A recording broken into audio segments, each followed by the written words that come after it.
Good afternoon. Welcome to the National Press Club. My name is Allison Fitzgerald Kojak. I am the Washington Investigations Editor at the Associated Press, and I am the 112th President of the National Press Club. Our guest today, Marianne Williamson, is a candidate for the Democratic presidential nomination. And politics is a departure for Williamson, who has spent half a lifetime as an author, activist, and non-denominational faith leader. For over 30 years, she's been speaking, writing, and working about the intersection of spirituality and politics. She's the author of 14 books, 4 that reached #1 on the New York Times bestseller list, including her most recent, A Politics of Love, a handbook for the new American Revolution. She's founded several nonprofit organizations, including the Peace Alliance and Project Angel Food, a nonprofit that's delivered millions of meals to ill, homebound Americans since 1989. She joins us here to detail one of her signature policy proposals, the creation of a cabinet-level United States Department of Peace.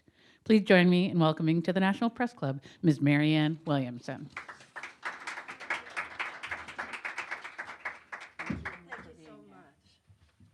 Thank you, everyone. I appreciate your being here. This is quite a historic building. Thank you, Allison. It's wonderful to have this opportunity to speak to you. As I was walking through the hallway, there are all these very historic photographs and these buttons from all these past presidential campaigns. And one is a button from the campaign of a comedian, an American comedian named Pat Paulson. I think that was back in the 70s. And this is such a fabulous line that someone told me. He was famous for having said during his campaign, "The American people want a president who is smart and strategic and on their side," to which I say, picky, picky, picky. I thought that was just great.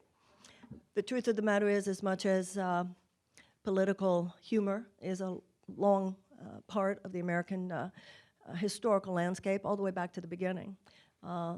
That same landscape has had very, very serious times, and I would say that this is one of them. I want to begin by saying that Barack Obama is basically the last American president who had the luxury of seeing the world through the lens of 20th century mindset. The 21st century is a different world. It's a different mindset than the 20th. And the 20th century, in the same way, was a very different mindset than the 19th. The American people are just fine. The American people are forward-thinking. The American people are regenerative. This is part of our national character. So the American people get that the world is different now in every single area, in business, in education, in health and wellness, in religion and spirituality, in psychotherapy, in every area. The Americans are on the move. They know that if something's not working on Wednesday, we got to change it before Saturday. The problem, as I see it, is not with the American people. At the same time, when it comes to our political establishment, that's not regenerative. It's not on the move. It's not forward-thinking, and it has very little to do with a 21st century mindset. Rather, it is stuck. It is stuck, and it is corrupted, quite frankly. It is under the sway of a very 20th century mindset. And that 20th century mindset at this moment, and this has been true for decades, is infiltrated by the undue influence of money, specifically corporate money, on our public policy. Now, closing that gap between the consciousness or the will of the American people and the way our government operates is the moral and political task of our time. That's what's supposed to happen in a representative democracy. The whole point is that the government is here to represent the will of the people, and it is certainly here in order to advocate for the health and well-being and safety of the American people. Well, nobody here is under the illusion that that is what is happening now. Rather, for the last 40 years, we have been sliding away from that, away from a genuine, functioning, vital democracy to what might be called a corporate aristocracy. We all know this. We all know that the short-term profit maximization for health insurance companies, big pharmaceutical companies, oil companies, gas companies, gun manufacturers, defense contractors, et cetera, that has more to, that they wield more power on the functioning of our government than does the concern for the American people. I'm here to talk to you today specifically about one of the ways, and there are many ways, in which that corporate dominance has created tremendous amounts of unnecessary human suffering. And human suffering is what the government should be concerned with, the suffering of the American people, the unnecessary suffering of us, the unnecessary suffering of our children, the unnecessary suffering of other people in the world who are impacted by American foreign policy, and that which is ultimately the suffering of people that will occur if we continue to desecrate the planet itself in ways that we do. There's a famous, a lot of times people talk about famous people's last words. And one of the most interesting to me were the last words of the famous French scientist Louis Pasteur. His last words were this: "I was wrong. It's not the germ, it's the terrain." Now, the 20th century, being dominated by a mindset that's basically a product of Newtonian physics, saw the world as a huge machine. And if you wanted to change things, all you did was tweak things on the outside. And so that 20th century mindset dominates our politics today. And it is why there's no real transformation that emerges from Washington. All that emerges from Washington is a treatment of the symptoms. That's what our policies are about. That is what our policy discussions seem to be about. Our politicians talk to us about changing this policy or changing that policy, but too often the change in policy is disconnected from a recognition of what caused the problem to begin with. The 21st century is far more integrative. The 21st century is far more holistic. In the 21st century, we recognize that it's not just the germ, it's the terrain. It's not just the violence in terms of people's behavior, it's the thoughts and the feelings within people that led to the dysfunctional or malfunctional behavior. So, for instance, you can talk about a domestic level. You can talk about the fact that 100 people are killed by guns every single day. We can talk about the mass shootings. We can talk about all of these horrible statistics regarding gun violence in the United States, and we can talk about a change in our gun safety policy, which I certainly support. Like most Americans, I want universal background checks. Like so many, certainly progressive Democrats, I want the same things that those guys do. I want to outlaw bump stocks. I want to close the gun show loopholes. I want to close the boyfriend loopholes. I want to bring back the ban on military-style assault weapons. And I want to see a change in American foreign policy, which too often is dominated by this obsession almost with the perpetuation of the military-industrial complex and its desire for profit maximization for defense contractors. However, those things of themselves are symptoms. We must ask ourselves, why are we such a violent society? That's why I want a United States Department of Peace. And the United States Department of Peace is very connected also with the United States Department of Children and Youth, and also I believe that my plan for reparations of slavery will also answer a lot of the underlying turbulence that leads to some of the worst aspects and ravages of violent behavior in our society today, including white nationalism. When you look at what we know now, we know things about the brain of a child that they didn't even know 50 years ago. We know how much now happens before the age of 8. How can you talk about gun violence? How can you talk about violence in our society and not even have a conversation about the violence that is perpetrated by so much of our public policy? Our criminal justice system is in many ways as violent as the violent crimes it seeks to prosecute.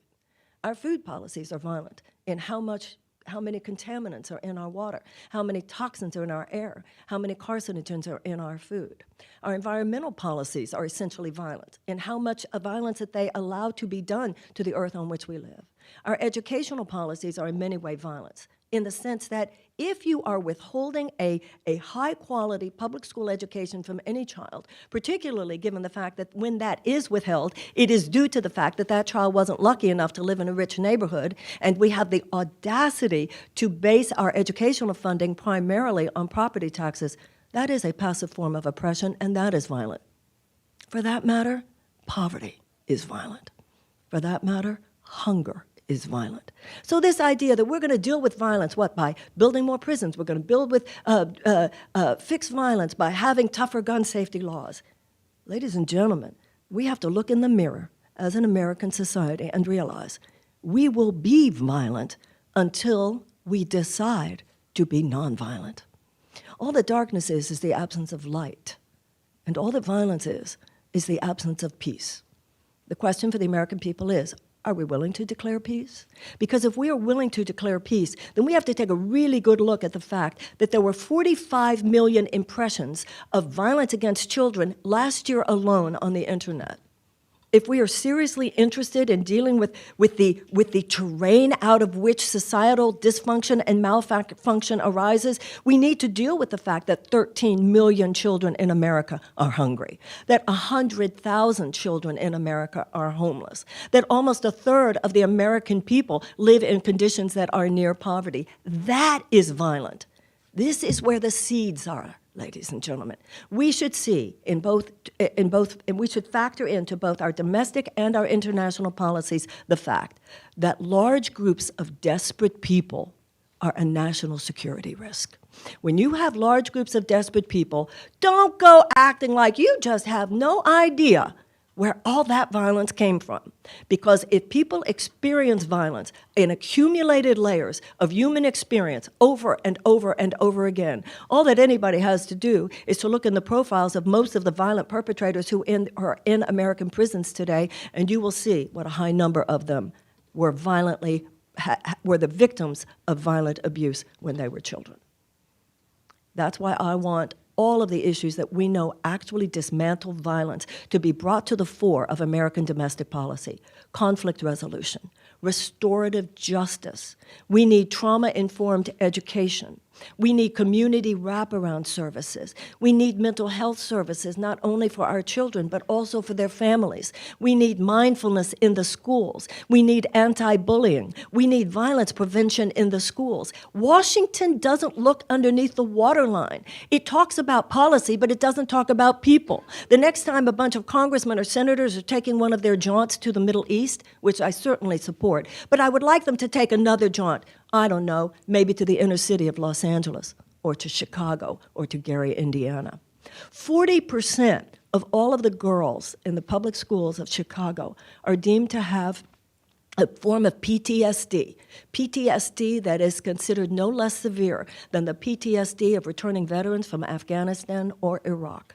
We have millions of American children living in chronic trauma, trauma due to all of the factors that I've mentioned here today. When an American child, and we have this in the richest country in the world, we have millions of American children who go to school every day and ask the teacher if maybe you have some food for me. We have millions of American children who go to school in classrooms that do not even have the adequate school supplies with which to teach a child to read. And if a child cannot learn to read by the age of 8, then the chances of high school graduation are drastically decreased, and the chances of incarceration are drastically increased. I want to repeat that.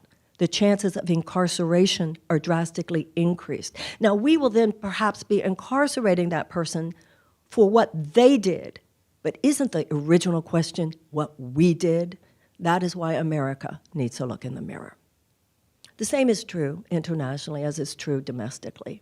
Our government has become so corrupted by an obsession to advocate for short-term profits for huge multinational corporate entities that the unnecessary human suffering that results from this, the squeeze of people, the economic anxiety, the constant economic tension that millions and millions and millions of people live through, this is the source of the societal dysfunction. And yet this same level of malfunction on the part of how we behave as a society governmentally in terms of policy is mirrored in international affairs. Our national security agenda is dominated, as we all know, basically by a constant perpetuation of war. Let's look at the math. We spend $760 billion in 1 year of our military budget. Our State Department, however, which is mediation and diplomacy and development, they get $40 billion. Now, within that $40 billion, there is $17 billion that goes to the USAID, and USAID is, of course, humanitarian assistance and long-term development. Also within that $40 billion, in addition to the $17 billion, there is less than $1 billion given to the peace-building agencies. And then the U.S. Institute of Peace, the independent agency of the U.S. Institute of Peace, gets something like $38 million.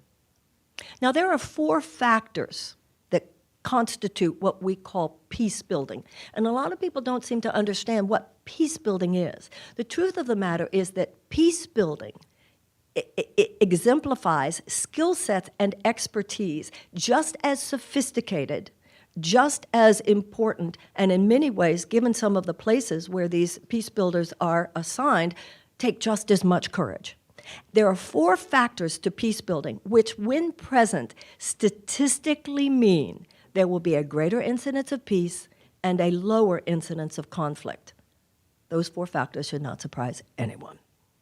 Number 1, expanded economic opportunities for women. Number 2, expanded educational opportunities for children.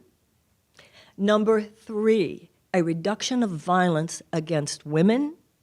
And number 4, the amelioration of unnecessary human suffering. All of that should be common sense. All of that is common sense. And yet look how much divergence there is between the common sense of anyone whose heart is even slightly connected to their head is expressed in the way how our government operates.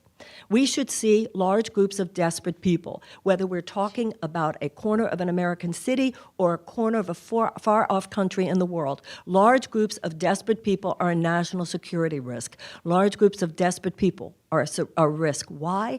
Because desperate people do desperate things.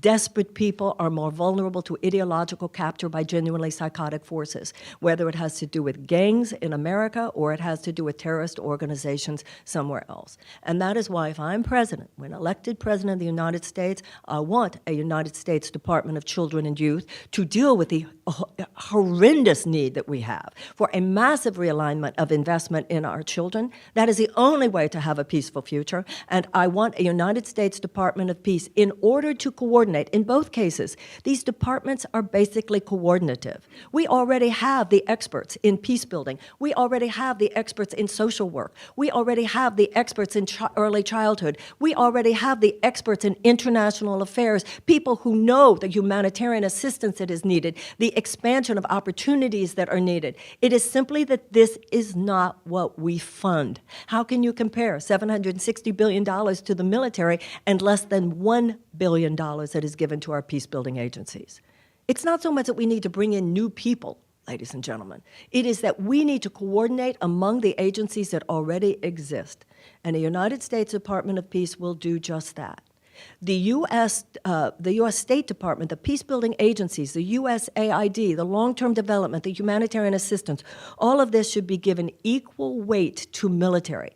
And when I'm president, they will. The head of the USAID should have a seat at the table no less powerful than our Secretary of Defense.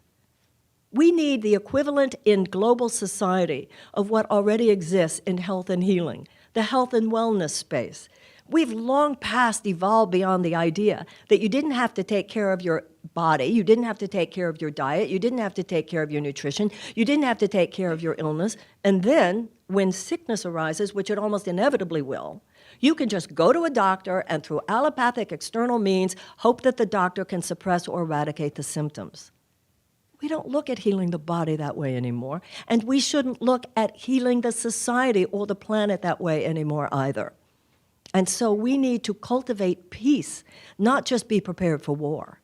I see the U.S. military like I see a surgeon. I have great respect for the military. My father fought during World War II. My critique here is not of the military. The decisions that I'm criticizing here are not military decisions, they are political decisions. Every dollar that the military says that they need, they should get. What I'm talking about here, what I think every American should be concerned about, is the hundreds of billions of dollars over and above what the military says they need that has only to do with short-term profit maximization for defense contractors. So if you want to be healthy, you can't just fight disease. You have to cultivate health. Sickness is the absence of health. Health is not the absence of sickness. And if you want a peaceful world, you need to cultivate peace. You can't just fight war. We need to have the best surgeon on hand in case we need surgery. That's what the military should be. But a sane person tries to avoid surgery. That's the kind of paradigm shift that we need. This is not just a shift in policy here or policy there that then can be shifted back with the next president. We need a shift in the thinking of the American people. We need the American people to realize that one of the reasons we have so much violence on our streets, one of the reasons we have so much violence in our world is because our government is now so corrupted by the undue influence on corporations that are mainly concerned with their short-term maximization and in a very amoral way do not consider it their job to have to worry about the suffering that emerges because of it. That suffering is what leads to violence in the heart, and violence in the heart is what leads to violent behavior. The American people understand this kind of thing. The American people are not stupid. It is time for the American government to catch up. Thank you very, very much. Thank you very much. Thank you. Like I said, I'll go to questions in just a few minutes. If anybody who has a question, again, raise your hand, wait for the microphone to come to you, and identify yourself before you ask the question. That would be helpful. I just want to start off, if you don't mind, with you sell an awful lot of books. You're very well known and very popular, but your candidacy does not seem to have taken off in the same way. Where do you think that disconnect is? I think the disconnect itself is an illusion. First of all, if you were to say you haven't broken through, I sure as hell did break through. It was called the second debate. And it's because of my popularity after the second debate.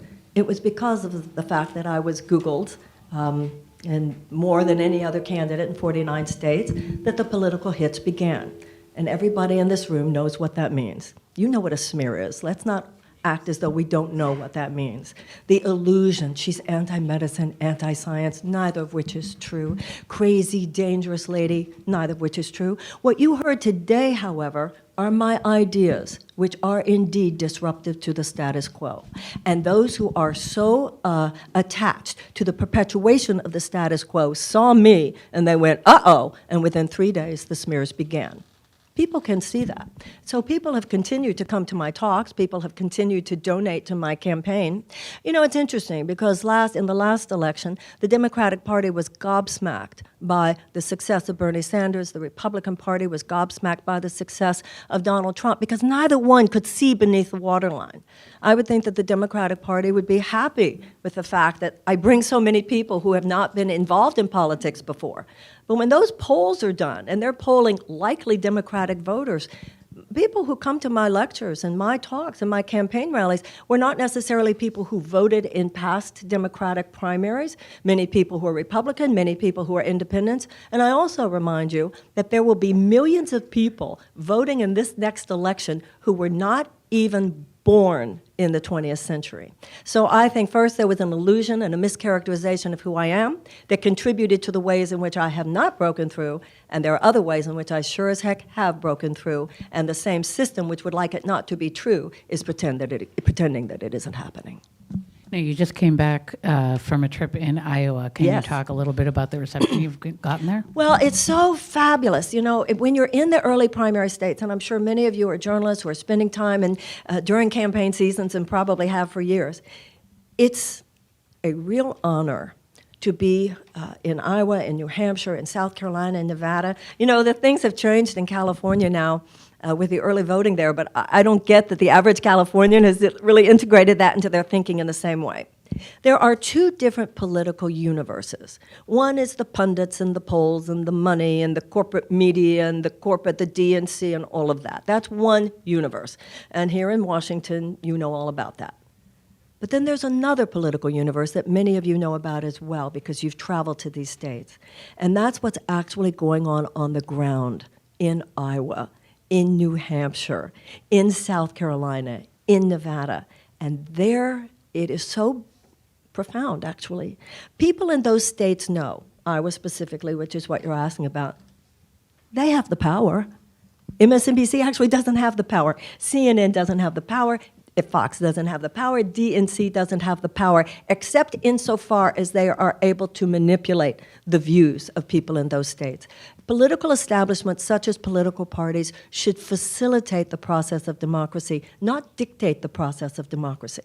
So when I'm in Iowa, as I was on my Marianne mobile, and anybody can go to marianne2020.com, you can go to my Instagram page, my Twitter, my Facebook, go to Instagram, see the pictures of the Marianne mobile traveling through Iowa.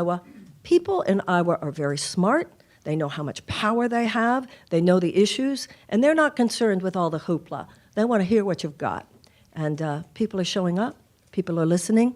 I feel we're engaged in a deeper conversation about what is happening in this country, about traumatized children, about economic injustice, about a World War II level of mass mobilization to reverse climate change and change from a dirty economy to a clean economy. They're interested in things like the Department of Peace, changing from a war economy to a peace economy, and they're interested in reparations. So when I'm actually there, it's one of the greatest privileges and honors of my life. And I've been saying recently when asked, I have learned from this experience that the system is even more corrupt than I feared, and the people of the United States are even more wonderful than I knew.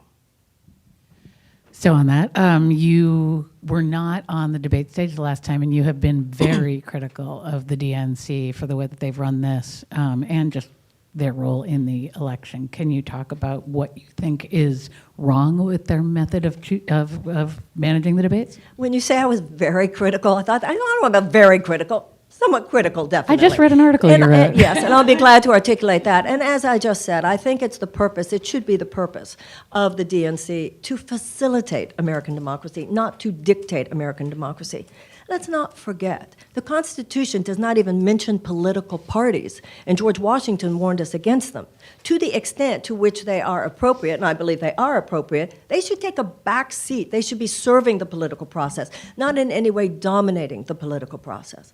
So what happens right now is that these debates, which on a certain level are like a reality TV show, so what's happening right now is that the DNC says, well, there's so many people running, there's so many candidates, we've got to narrow this down. Well, first of all, I don't agree with the premise. I'm someone who thinks it's actually very healthy for the Democratic Party and very healthy for the United States that there are so many people. This is an all-hands-on-deck type of moment, guys. Anybody have any good ideas? If you have a good idea, it's because we really have to win in 2020. We really need to take a new path forward. Anybody have any good ideas? And I know I can say as a candidate, every time any of the candidates have a good idea, I think it ups the game of every other candidate. Now, this idea of limiting the number, I heard one woman say, well, it's like with children. You just can't give them too many choices. And I looked at her and I said, the voters are not children. That's the point. It's so paternalistic. When people have said to me, well, Marianne, what's supposed to limit and narrow the choices? The primaries. That's what they're for. That should be up to the voters. The voters can walk and chew gum at the same time. I've been in Iowa. This is the most consequential election, not just in our lifetime. This is one of the most consequential elections in American history. Give people time to think this through. And particularly if you're a candidate like myself who's outside the box, people have to process this. But I think this is important because the box itself is saturated with corruption and toxicity. People need this time, and in no way should the DNC or any other forces, including corporate media, be trying to manipulate or limit the opportunity of the voter to hear everybody, see everybody, and make their own decision. Have you found, since you have been stumping on the campaign trail, that members of Congress here in D.C. are interested in what you're saying, or is anyone reaching out to you? Are they interested in what I have to say, you said? I said, well, both. Are they interested, and have they shown you their interest by calling you up and saying, talk to me about this? Well, Congress is not a monolith any more than the media is a monolith. There are very, very wonderful people who I have met in government. Nothing that I'm saying is personal. Even with the other candidates, I'm not running against anyone. I'm running with a lot of really good people. It's the system that is corrupt. And sometimes it's very, very well-intentioned people who become part of the system in both media and government, and it's like you get drawn into it, you get sucked into it. So I don't know. Some people have been very kind. Some people have been kind. I don't know what they're saying after they're kind to me. I don't know. I'm not. This is far too important to be filtering through too much of a personal how I feel about this or that. This is too serious a moment to be even thinking about things on that level. Okay, we have a question here. Hi, Marianne. I'm Nikki Schwab with the Daily Mail. So Donald Trump has said that he deserves a Nobel Peace Prize for his work. He said he deserves a Nobel Peace Prize? He has said that for first his work in North Korea, but also for his work in Iran and now Syria. What do you say to him? I'm sorry, you said that people say he deserves it because of what he did with Iran and Syria? Correct. He says He that- said that. especially with North Korea. Poor darling, I don't think he can help himself. So, what the president did in Iran is extremely dangerous. He should never have taken us out of the Iran nuclear deal. For all that we know, it seemed to be working. Iran seemed to be complying with all of the strictures that they were given. One of the things that I would do as president is immediately go back to trying to be a part of the Iran deal. He has destabilized the region even more. His increased sanctions in Iran have only caused more and more misery among the Iranian people. He is foolish to think that this will make them turn against their government more, because they're absolutely clear about where these sanctions come from. That's number one. In terms of Syria, what he has done is not only equally dangerous, but even more dangerous, certainly to the Kurds. He has caused tremendous suffering already, slaughter even among Kurds. He has created a situation where why would any ally of the United States trust us and think that we were going to be there for them as we had promised? These are people who, as we all know, had fought at our side, had been loyal partners. What has happened now will probably have consequences that we cannot even imagine. In terms of the prisoners that have been let go, in terms of ISIS fighters, this is terrible what he has done in Syria. By the way, if anybody out there thinks he's bringing them home, those boys aren't coming home. They were just sent to Iraq. Let's be very, very clear. This president does not deserve a peace prize for either of those things. He possibly, however, deserves impeachment. Ms. Williamson, Stephen Lee from Bloomberg Environment. I was wondering if you could talk about climate change. What would be the number one item that you would take on to combat climate change? First thing I would do is make sure that the Environmental Protection Agency is headed by world-class environmental scientists, or Jay Inslee, whichever is available. We need the ex-chemical company executives to be gone. We need the ex-lobbyists for the oil companies to be gone. And the EPA needs to become a magnet for world-class environmental science. We have a situation where if we do not act, and act quite radically, I must say, within the next 12 years, we could have within the next 15 or 20 years a level of social collapse unseen in the modern era.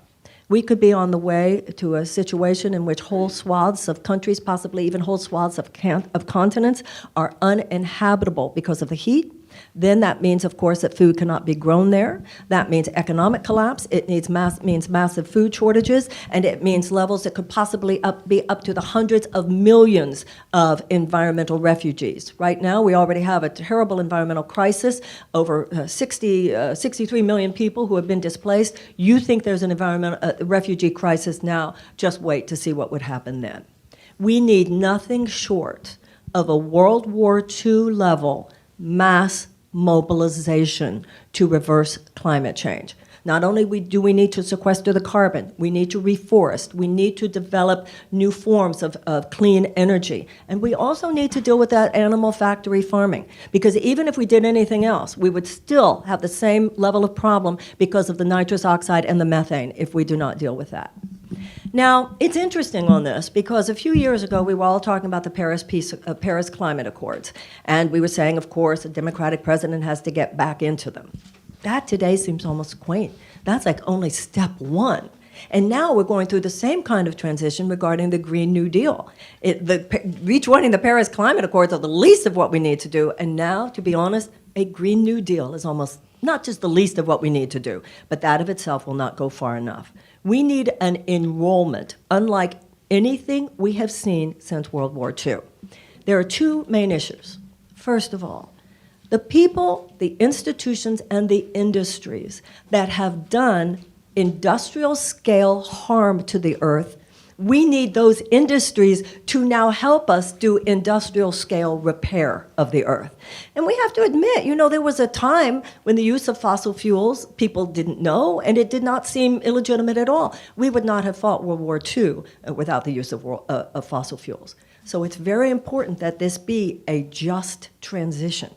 And one of the things I feel I bring to the table is the ability to navigate systems carefully. The question that lies before us, the challenge that lies before us in terms of our need to move from a dirty economy to a clean economy is similar to many areas. We need change, but we can't have chaos. We've already seen what a chaotic president does. We need fundamental change, but we need someone who can navigate this change in a non-chaotic way.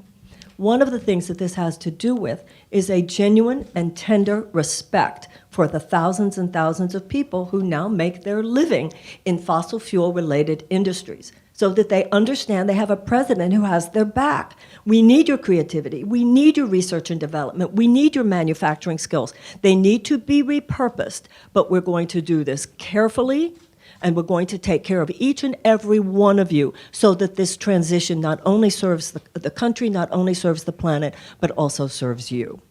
And the United States, in doing this, needs not only to be participating in all of the things that I said, including permaculture, regenerative agriculture, it needs to be such a whole person's change.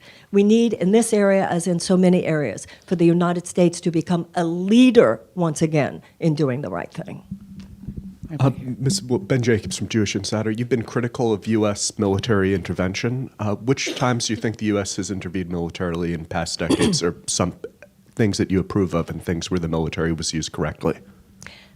I wear hearing aids, and so I only heard about 50% of what he said. He's talking about U.S. military intervention. You've been critical of U.S. military intervention. When do you think the U.S. has militarily intervened in recent decades where it has been appropriate and has been a good There are three use things policy? which should be present in order for us to militarily intervene. Number one, a direct threat to our homeland. Number two, a direct threat to the safety or security of an ally. And number three, when the world order, the security and safety of the world order is being violated. I certainly think that the invasion of Iraq was an absolutely horrible transgression on every level, and we should not ever forget that the genesis of ISIS comes from that.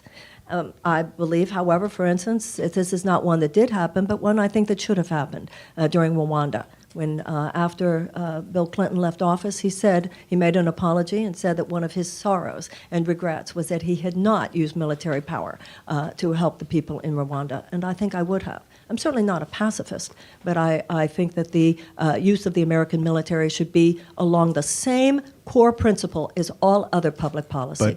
I want public policy, both domestic and international, to be that which helps people thrive and which on a public level makes a stand for morality, democracy, and humanitarian values. But in Yugoslavia or against the Taliban in Afghanistan, what do you think? Well, it's interesting that you mentioned the Taliban. This is the deal. Even before 2001, I was an American woman very aware of their brutality towards women. You know, the conversation about the Taliban and their brutality for women predated, even here in this country, predated 9/11. So when we sent troops to Afghanistan after 9/11, this was not illegitimate to me, and this was not inappropriate to me. Should we have sent troops before that?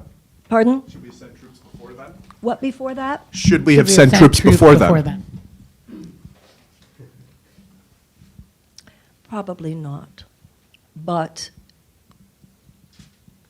I would have been, had I been president, very interested in ways that we could be of service.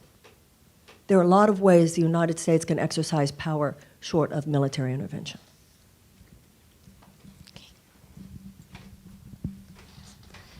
Hi, Mary Frances McGowan with the National Journal. I've been talking to folks who are on the ground combating the opioid crisis, first responders, healthcare providers, who are worried that the rhetoric kind of emphasizing holding drug companies accountable could potentially take away focus from plans to increase access to care for folks who are dealing with the opioid crisis. I just wanted to know if you could detail your plan to increase access to care for folks who are struggling with that.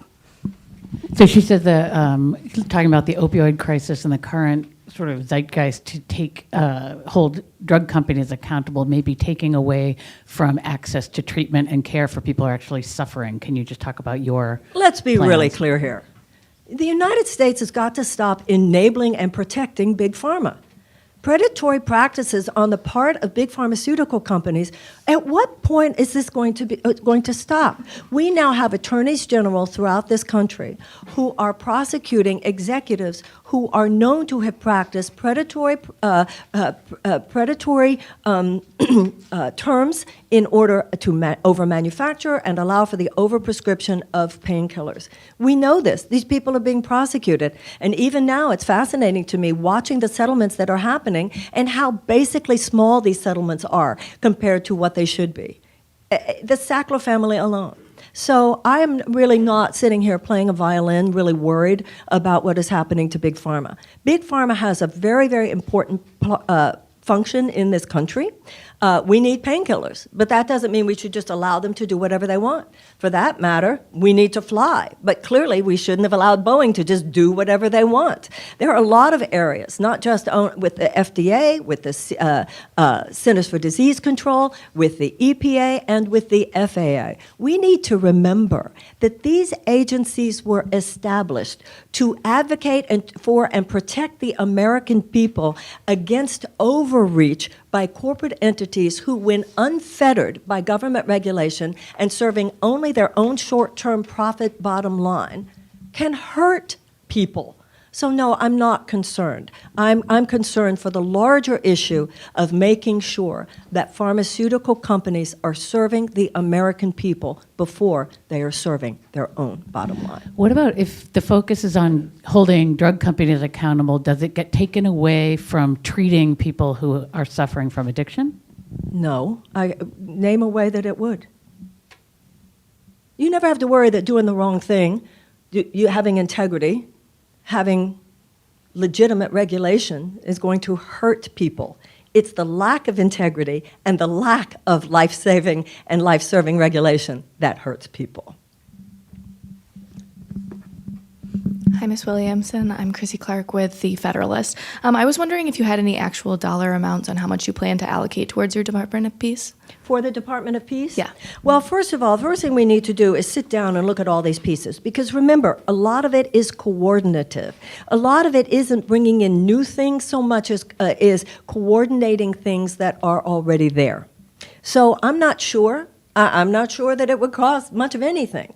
If we need to start with a number in terms of what we could go to and say, okay, we would have this space if needed, I see no problem with 2% of the U.S. Military budget. But I don't think anything like that would be necessary because, as I said, you're talking about changing power positions. You're talking about where money is spent more than you're talking about how much money is spent. But I think that you're going to be a lot better off spending money to cultivate peace. Excuse me, let me begin with where I was going, was you're going to spend, if you spend a lot more money cultivating health, you will spend a lot less money on doctors later. So if we spend more money on cultivating peace, we will have to spend a lot less money later on military adventures and, unfortunately, too often misadventures. You know, the American people need to wake up, smell the coffee, and stop pretending like we're children. This has to do with corporate profits. It has to do with corporate profits for huge multinational defense contractors. I wonder how many Americans know that the U.S. Air Force has ordered 100 B-21 Raiders. The B-21 Raider is an airplane that is a bomber, and of course you expect bombers to drop bombs. But these planes, each one of which costs $560 million, have an interesting, a rather unique characteristic. And that is that they drop not only conventional bombs, but also nuclear bombs. Now let me ask you, maybe I'm just dumb, I don't understand. Why do we need 100 airplanes that drop nuclear bombs? You drop 5 of those, it's over for human civilization as we know it. You drop 10 of those, because remember, every nuke that exists on the planet today makes Hiroshima and Nagasaki look like a pinprick. You drop 10 of those, it's over for our species on this planet. So does anybody think that 100 airplanes at $560 million each that drop nuclear bombs are only an expenditure that is there to keep us safe? Are we that foolish? This has to do with the money of nuclear industry, and it is time for the American people to wake up, and I find it stunning that only 2 people in this race are even talking about these things. Hi there. I'm Penny Starr with Breitbart News. To follow up on the opioid question, it seems like doctors are left out of the equation completely. Big pharma is blamed, and we know there's the addiction and death. But what about the doctors? Because people can't have access to them unless they're prescribed. And real quickly on the Institute of Peace, the United States Peace Institute and HHS, those are already dedicated to peace and children and families. So why would you want to expand government? Well, first of all, you talked about the HHS. What the HHS has is certainly agencies that help with working families and children. And you have the education department. It's really good that we have an education department, and it's really good that we have HHS. But how can anyone look at the facts?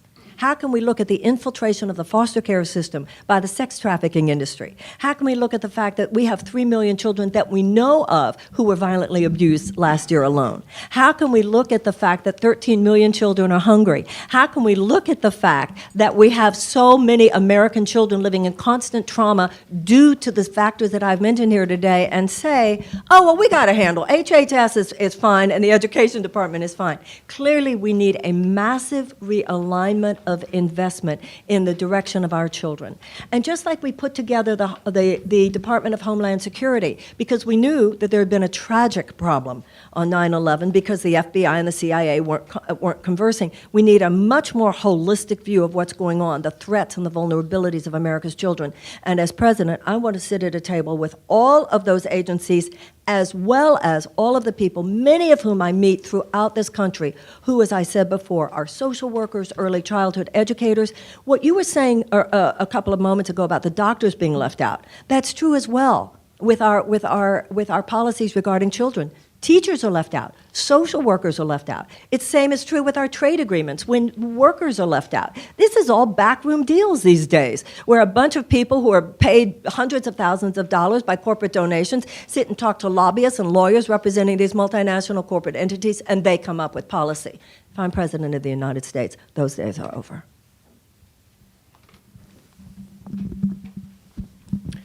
Hi, Nick Balsi, reporter with PJ Media News. I wanted to ask you about Democrats who've been making the case since 2016, since the election, that President Trump had no government experience when he came into office.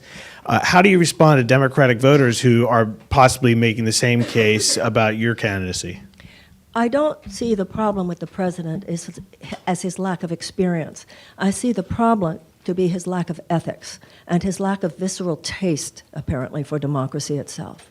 If the president had wanted to bring in fine experts, political experts and mechanics, he could have, and he didn't. And any that he even got close to the job, he got rid of soon enough. Let's remember, very experienced politicians took us into Iraq, and very experienced politicians agreed with the decision. Very experienced politicians took us into Vietnam. Very experienced politicians brought us here. We are naive to believe that all of these problems were created by Donald Trump. Rather, all of these problems created Donald Trump. We need to do more than just not go over the cliff. We need to get out of the vicinity of the cliff.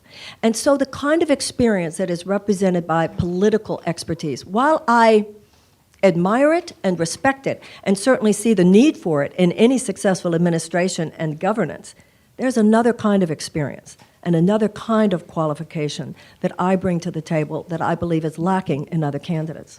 Franklin Roosevelt himself, this is the president who led us through World War II. This is the president who brought us the New Deal and led us through the Depression. Hardly someone who didn't understand policies and plans. He said that the most important role of the presidency is moral leadership.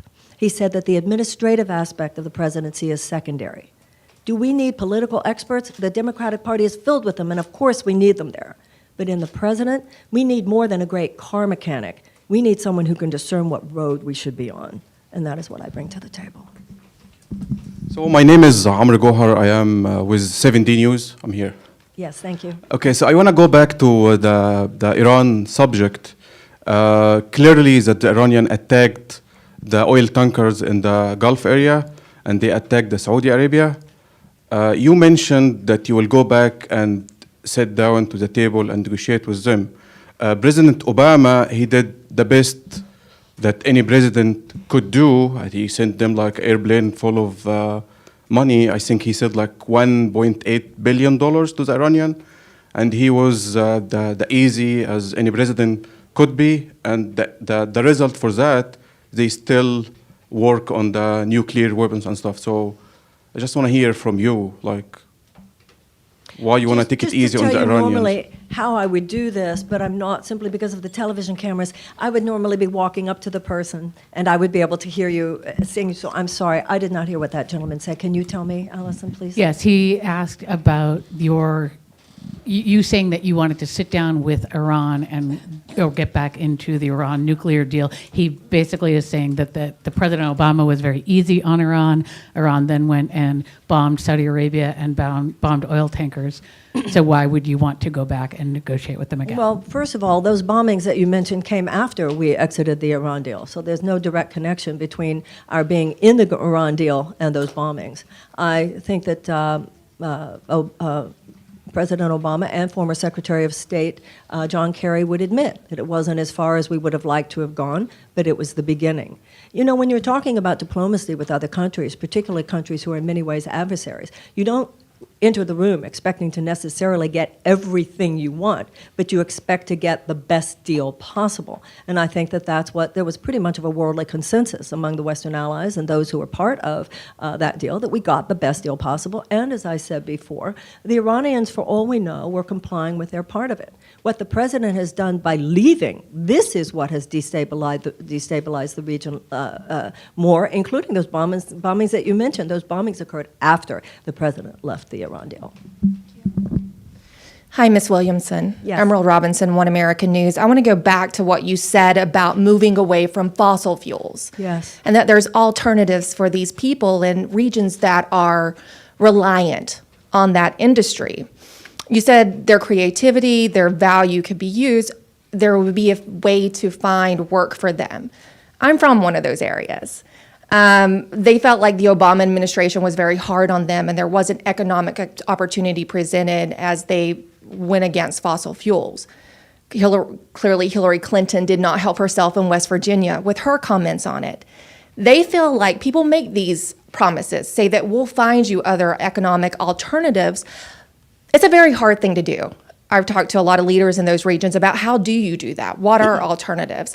And there's a lot of flowery language and hopeful talk, but let's take the coal region. Specifically, what is your idea for alternatives and how to create more economic activity for them?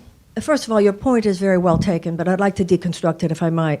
First of all, in defense of Hillary Clinton, that line was so taken out of context.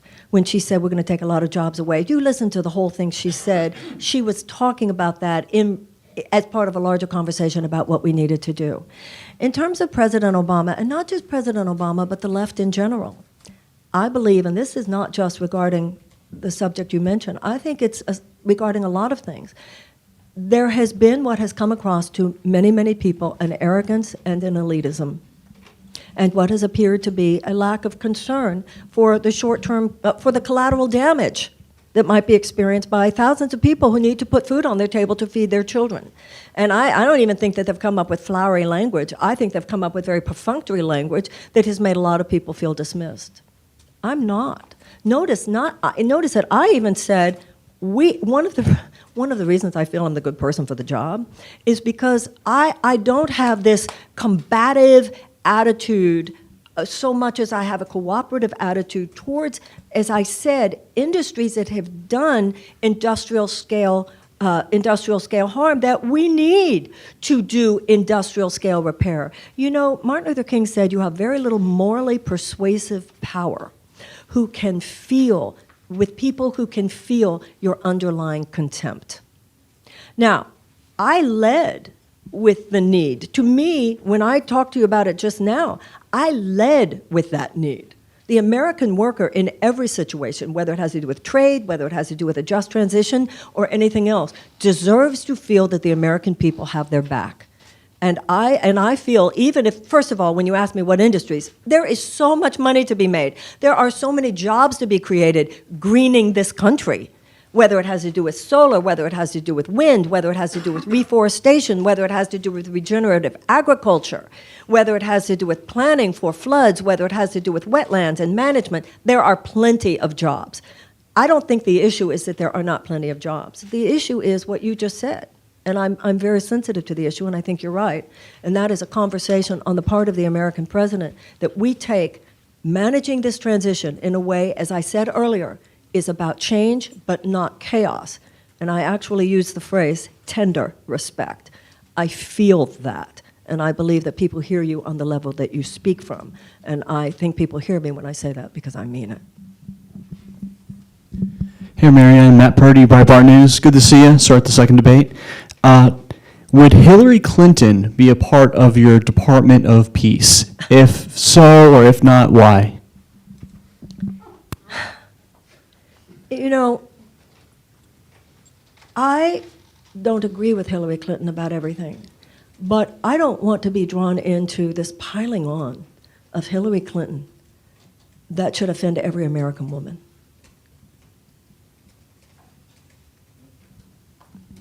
Can I follow up on the earlier question regarding jobs? You want to continue? Listen, let's not kid ourselves. Hillary Clinton is the person who said women's rights are human rights.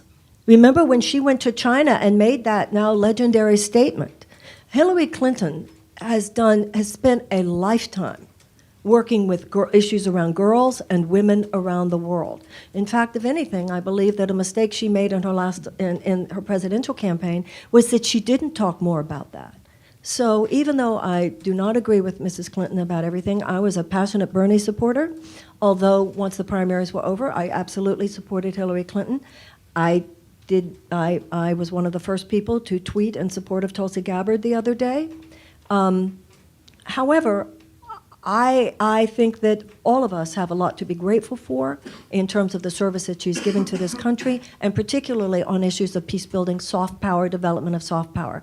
We can talk about other issues militarily, in terms of her tenure as Secretary of State, where I might not agree with her, and I do not agree with her, but we all need to be very nuanced right now. And we need to keep our conversation, all of us, on the left and on the right, need to do everything possible to return to honorable debate and honorable disagreement. And when it comes to Hillary Clinton, to me, she's a perfect example, where we agree, where we don't agree, but not piling on. It hurts every woman when any woman is made a target. So do you lean one way or the other on that? Pardon? Do you lean one way or the other on the Department of Peace, including her? If I am elected President of the United States, I will think long and hard about everything, including personnel. Okay. I wanted to go back to the question about jobs. Okay. And we had earlier this week Andrew Yang here, and he talked a lot about the displacement due to artificial intelligence and automation. And he has proposed this universal basic income, which he described here as a way to give people the freedom and cushion so that if they aren't fully employed, they can find a way to move on. What do you think about that proposal? I read his book, and he convinced me. I did more research having read that book, and he's absolutely right. We have a tsunami on the way.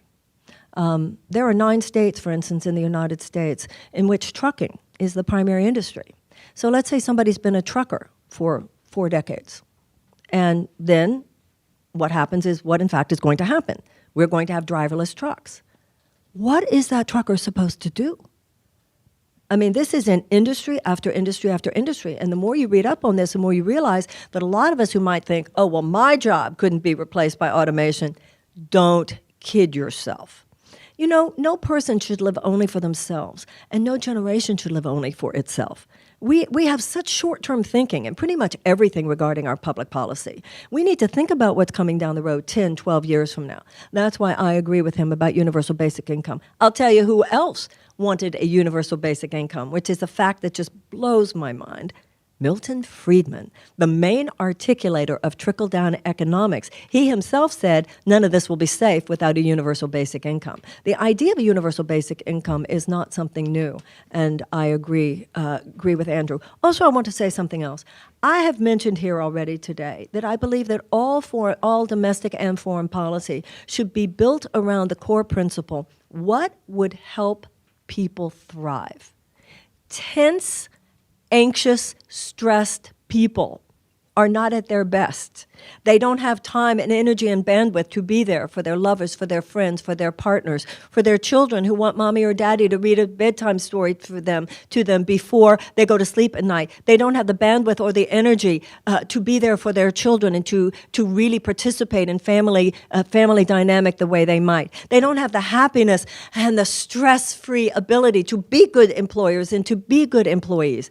This is the genesis of societal dysfunction.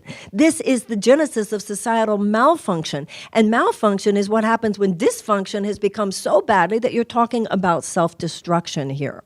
So anything that helps people thrive allows people greater access to their own creativity and productivity. That's where money comes from. We need to throw away bad economic ideas that are holdovers from the 20th century.